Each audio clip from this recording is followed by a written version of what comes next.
Kira partai mana punya potensi untuk keluar dari Kim Plus? Ya mungkin secara analisis saja ya. Saya paling goyah imannya dengan MK 60 ini. per hari ini ya, Gelora yang sudah bikin goro-goro aja.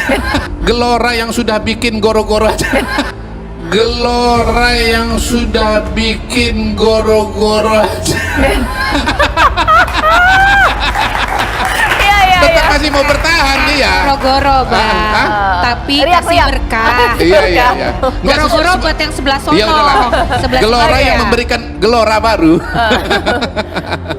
Itu pun masih tetap ingin di dalam. Jadi saya belum melihat ada tondo-tondo bahwa partai politik yang sudah berkoalisi dengan koalisi Indonesia Maju ini, berkoalisi dengan rencana pemerintahan itu akan keluar. Saya nggak ngelihat per hari ini yang berada di luar pemerintahan itu cuma satu, PDI Perjuangan. Konsultan politik M. Kodari menyebut bahwa Partai Gelora adalah partai yang membuat goro-goro keramaian politik akhir-akhir ini. Lantaran Partai Gelora dan Partai Buruhlah yang mengajukan permohonan uji materil pasal 40 ayat 3 Undang-Undang Nomor 10 Tahun 2016 tentang Undang-Undang Pilkada ke MK.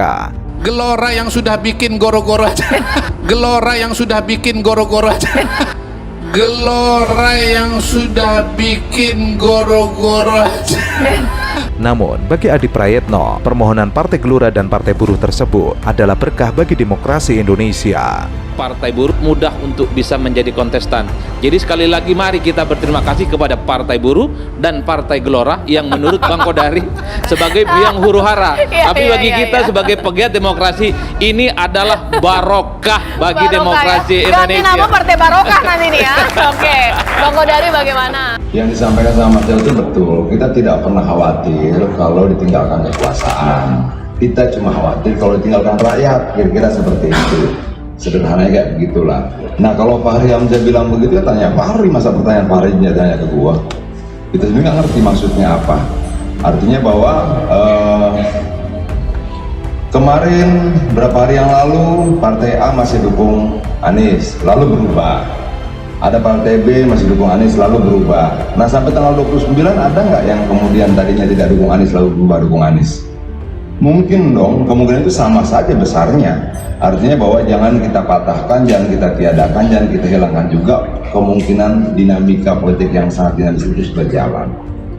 Wakil Ketua Gelora Fahri Hamzah menyampaikan pandangan partainya dalam Pilgub Jakarta 2024. Gelora bersama Kim Plus mengusung Ridwan Kamil Suwono di Pilgub DKI Jakarta. Tidak tanggung-tanggung, pasangan ini diusung 12 partai atau mereka didukung 91 kursi DPRD DKI Jakarta. Rincian parpol pengusung RK Suwono yang tergabung dalam Kim Plus yaitu Gerindra, Golkar, PKS, Nasdem, PKB, PSI, Demokrat, PAN, Garuda, Gelora Perindo, dan P3. Fahri terang-terangan memuji sikap Gerindra yang sudah berlapang dada, tidak mengusung kadernya di Pilgub Jakarta. Hasilnya Gerindra berhasil membentuk koalisi besar. Fahri menilai karena RK Suwono sudah didukung mayoritas parpol. Ia menilai sudah tidak perlu lagi ada Pilkada Jakarta. Saya ingin menyatakan pandangan dari Partai Gelora bahwa sebaiknya ini adalah rekonsiliasi berikutnya, yang artinya sebenarnya Jakarta tidak memerlukan Pilkada. Harusnya kita bisa aklamasi untuk memilih pasangan Pak Ridwan Kamil dan Pak Susono dalam Pilkada yang akan datang. Karena ini adalah kelanjutan dari keinginan kuat kita untuk bersatu. Ia mengatakan, seharusnya Ridwan Kamil dan Suswono langsung dipilih secara aklamasi dalam pilkada mendatang. Menurutnya, masyarakat Jakarta merindukan pemimpin yang fokus menjalankan tugas sebagai gubernur, bukan yang sibuk berpolitik. Fahri Hamzah mengaku mengenal Suswono dengan baik dan berharap tidak ada konflik di antara Ridwan Kamil dan Suswono jika nantinya terpilih. Fahri juga menyindir gubernur pendahulu yang dianggap sibuk berkompetisi dengan pemerintah pusat, alih-alih mengurus Jakarta sebagai ibu kota. Ia menegaskan gubernur memiliki tugas untuk meneruskan kebijakan dan program pemerintah pusat di tingkat daerah.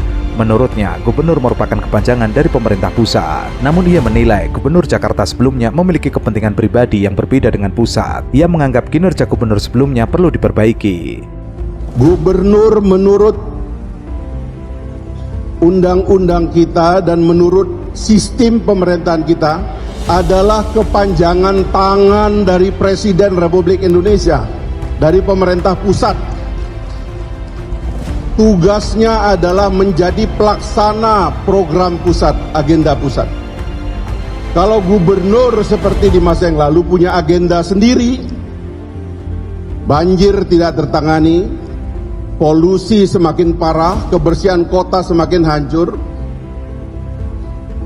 dan isu-isu lokal yang menjadi hak warga Jakarta terabaikan. Inilah yang saya bilang sebagai rindu.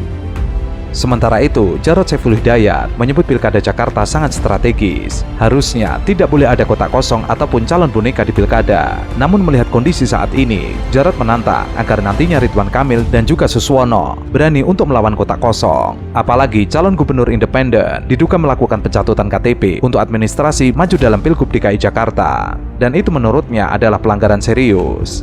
Ini harus dijawab ini. Oke. Terkait apa tadi? Terkait Pak Ridwan Kamil hari ini ya. Dan di deklarasi. Kita lihat ya nanti ya deklarasi itu, dan kita bisa melihat ya bagaimana nantinya gitu ya. Kalau itu terjadi, maka PDI secara otomatis tidak bisa mencalonkan sendiri. Kalau begitu, kami tantang apakah berani ya pasangan yang akan deklarasi dengan memborong semua partai itu melawan kotak kosong, ya, melawan kotak kosong, ya. Mari kita lihat. Atau ini akan berusaha diproloskan calon independen sebagai calon boneka, ya, karena banyak sekali, ya. Ini masukan suara dari warga yang merasa atau membuktikan KTP-nya dibegal, KTP-nya dicatut. Ini sudah pelanggaran yang serius menurut saya. Mari kita kontrol sama-sama, ya. Jadi kami tantang gitu, mari kalau seperti itu kita berdiri teguh bahwa PDI Perjuangan akan melawan, ya, siapapun juga yang merusak atau yang membuat demokrasi tidak sehat di kota daerah khusus Jakarta, ya, di mana ini menjadi Jakarta itu menjadi magnet, menjadi percontohan perpolitikan di Indonesia, ya. Jadi kami akan posisi itu, dan kami akan selalu bersama dengan rakyat, yang mana rakyat menginginkan ada pilihan-pilihan yang sehat di dalam pertarungan kontestasi kepala daerah, utamanya di Jakarta, ya. Pak Jarod,